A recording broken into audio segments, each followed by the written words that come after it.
Pemirsa, bentrokan warga Palestina dengan polisi Israel kembali terjadi pada Senin kemarin di sekitar kompleks Masjidil Aqsa. Kelompok Hamas bahkan meluncurkan roket dari jalur Gaza menuju Yerusalem disertai ancaman kepada Israel.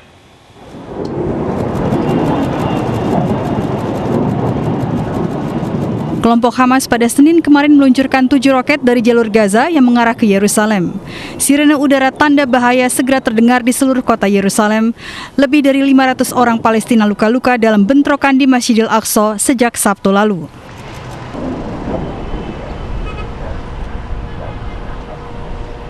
Ketegangan seketika meningkat di Yerusalem. Tentara Israel mengatakan kelompok Hamas telah meluncurkan 7 roket, 1 diantaranya dialihkan oleh pihak Israel. Hujan roket ini masih berlanjut hingga Senin siang.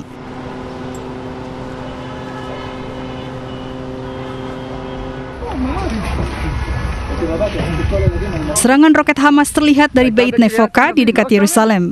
Juru bicara sayap militer Hamas, Abu Obaidah, mengatakan serangan roket tersebut sebagai respon atas agresi dan tindak kejahatan pihak Israel terhadap Palestina di Yerusalem.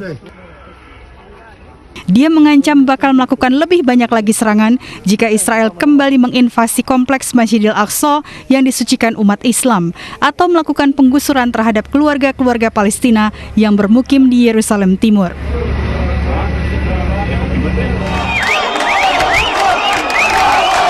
Sementara puluhan warga Palestina yang menyaksikan serangan roket kelompok Hamas berseru sambil bertepuk tangan. Banyak yang bahkan memfoto saat roket berterbangan di langit kota Yerusalem. Di luar masjid, polisi Israel siap melemparkan gas air mata, granat setrum, serta peluru karet untuk membubarkan demonstran Palestina yang dibalas dengan lemparan batu oleh para demonstran. Puluhan awak media juga terlihat bersiaga di lokasi. Sementara itu, rekaman video yang diperoleh dari polisi Israel menunjukkan sebuah mobil yang dihujani batu oleh para demonstran Palestina. Mobil itu sempat berhenti, kemudian melaju kencang menabrak demonstran. Kerumunan demonstran bubar ketika polisi Israel datang ke lokasi. Belum diketahui bagaimana selanjutnya kondisi pengendara mobil yang dihujani batu serta demonstran Palestina yang ditabrak. Kejadian ini berlangsung tidak jauh dari gerbang kompleks Masjidil Aqsa. Stasiun televisi CNN pada Senin malam melaporkan 500 warga Palestina luka-luka akibat bentrokan di Yerusalem sejak beberapa hari terakhir.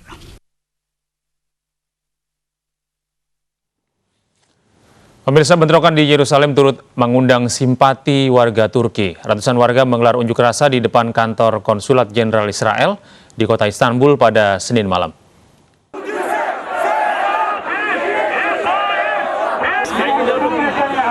Ratusan pengunjuk rasa di Istanbul, Turki mengadakan aksi protes mengecam tindak kekerasan polisi Israel terhadap warga Palestina di kompleks Masjidil Aqsa. Saat aksi protes berlangsung di depan Konsulat Jenderal Israel, para pendemo ikut melambaikan bendera Turki dan Palestina sambil meneriakkan slogan-slogan anti-Israel. Presiden Turki Recep Tayyip Erdogan pada Sabtu lalu menyebut Israel sebagai negara teror di tengah-tengah bentrokan di Yerusalem.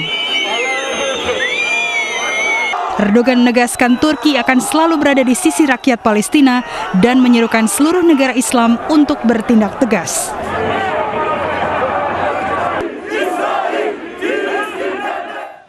Sementara itu di Rusia, pemirsa, menggelar parade militer pada hari Minggu lalu di pangkalan udara Meimim di Suriah. Parade militer digelar untuk memperingati 76 tahun kemenangan Soviet dalam Perang Patriotik tahun 1941-1945.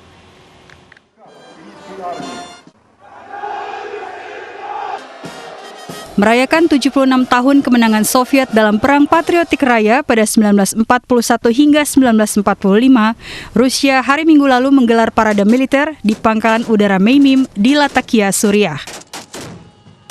Total terdapat 1.200 tentara Rusia dan Suriah ikut ambil bagian dalam parade militer ini. Alat-alat utama sistem persenjataan pasukan Angkatan Udara Rusia dipamerkan.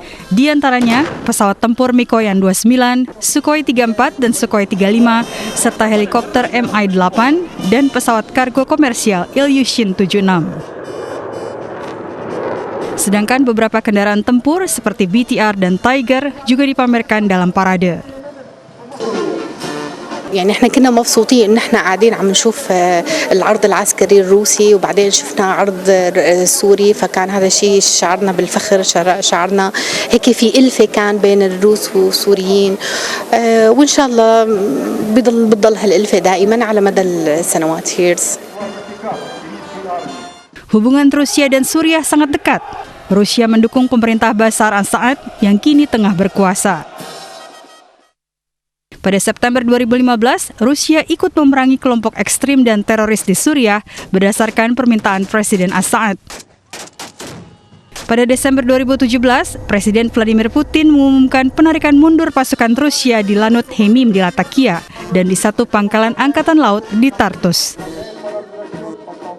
Dari segi geografis, pangkalan udara Hemim memiliki kepentingan strategis yang besar untuk membantu militer Rusia membentuk trimatra kerangka operasi militer angkatan darat, laut, dan udara di Suriah.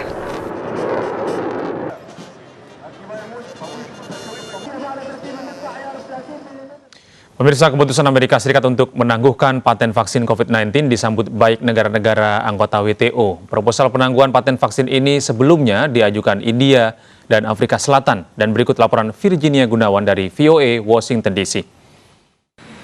Seiring dengan peningkatan kasus COVID-19 di dunia, keputusan pemerintah AS untuk mendukung penangguhan paten vaksin COVID-19 diapresiasi lebih dari 100 negara anggota Organisasi Perdagangan Dunia WTO.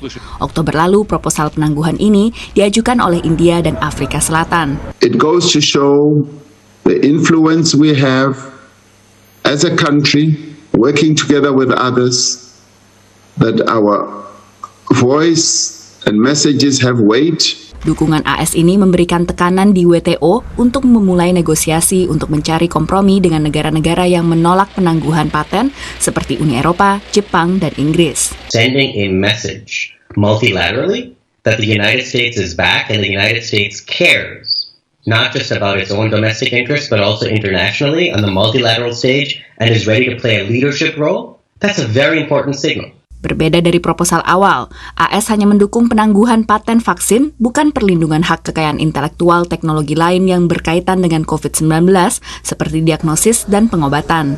We don't know what is going to happen in the actual process of formulating this text, and the extent to which the Biden administration is going to be willing to generate a compromise based on the push and pull, both at the international level, other member states, and internally. Right? Internally, you have large pharmaceutical companies that are very concerned about the waiver.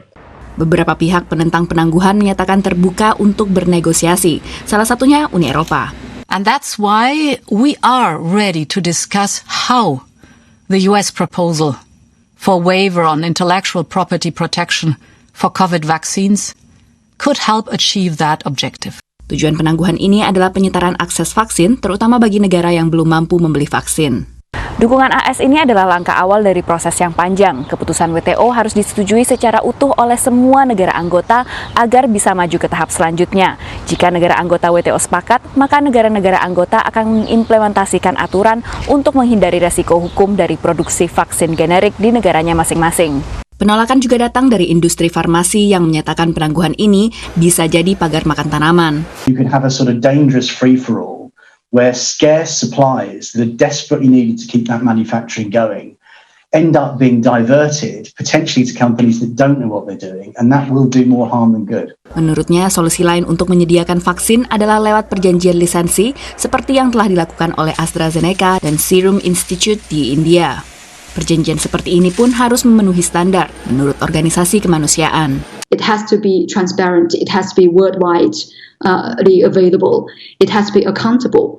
Desakan untuk penyetaraan vaksin menguat seiring ketimpangan kemampuan negara untuk mengamankan vaksin. Data Duke University menunjukkan negara berpenghasilan tinggi yang populasinya hanya mencakup 16% populasi dunia menguasai 60% dosis vaksin global. Dari Alexandria, Virginia Gunawan, VOA. Sementara itu, Uni Eropa menilai vaksinasi COVID-19 global saat ini jauh lebih penting jika dibandingkan dengan penangguhan paten vaksin. Uni Eropa telah menyalurkan lebih dari 2 juta dosis vaksin kepada negara-negara yang membutuhkan.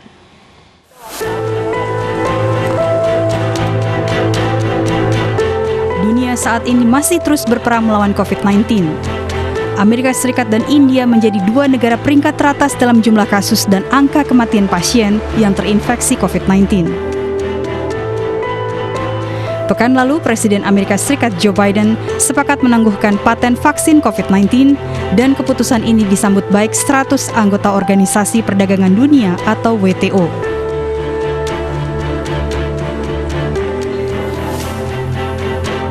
Namun keputusan ini belum disepakati oleh Uni Eropa, bahkan ditentang oleh perusahaan-perusahaan farmasi global.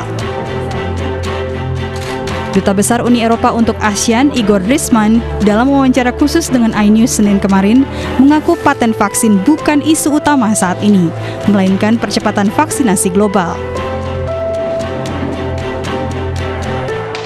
The EU has been at the forefront of delivering effective vaccines to the rest of the world. So far, more than 200 million doses have been exported from the EU to third countries, actually to 90 countries. That's more than has been produced for European citizens. That's also more than was, say, exported by China. That's more than anybody else in the world. So we want to ramp up further our production to achieve this global vaccination, and we're open to discuss any effective and pragmatic solution to do so, including the one from the United States. Igor Driesman menambahkan, yang paling mendesak adalah seluruh negara produsen vaksin membuka keran ekspor selekasnya untuk menghindari semua tindakan yang mengganggu perubahan pasokan.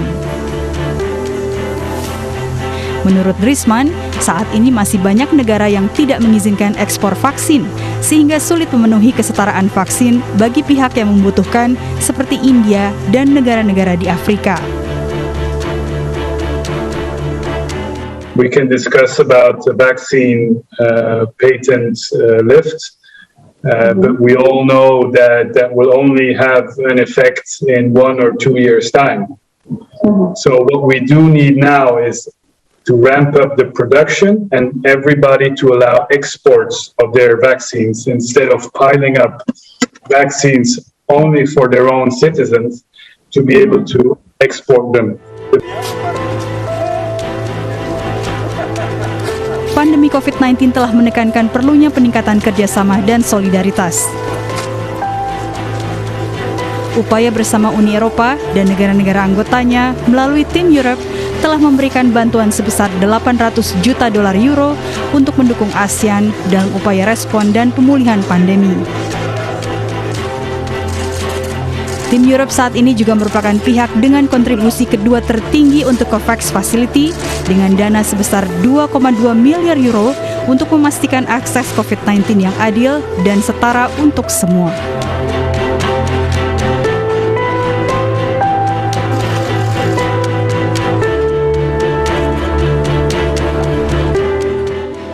Relawan Indonesia kembali menyalurkan bantuan warga Indonesia untuk para pengungsi Palestina dan Suriah di Yordania. Saksikan informasi selengkapnya usai jeda.